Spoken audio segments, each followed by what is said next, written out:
Assalamualaikum warahmatullahi wabarakatuh.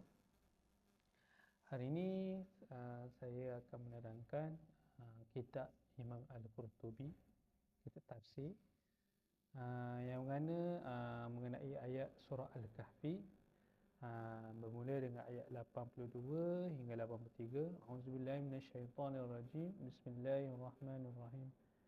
أما جدار فكان لغلامين يتيمين في المدينة وكان تحته كنز لهما وكان أبوهما صالحا فأراد ربك أن يبلغا أشدهما ويستخرجا كنزهما رحمة من ربك وما فعلته عن أمري ذلك تأويل ما لم تستطع عليه صبرا ويسألونك عن ذي القرنين قل سأتلو عليكم من ذكرى صدق الله العظيم.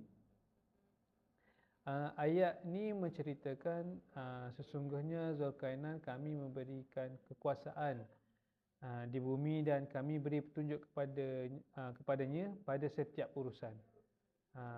Tafsir Al-Qurtubi menekankan bahawa kepimpinan mestilah adil dan bijaksana, serta kuasa yang diberikan oleh Allah harus digunakan untuk menegakkan keadilan dan melindungi masyarakat. Kesimpulannya, surah Al-Kahfi mengajar kita kesabaran dan keimanan, iaitu kisah Ashabul Kahfi.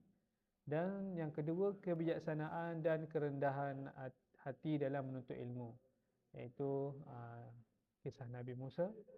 Dan yang ketiga, keadilan dan tanggungjawab sosial, iaitu Zulkarnain. Sekian, terima kasih. Assalamualaikum warahmatullahi wabarakatuh.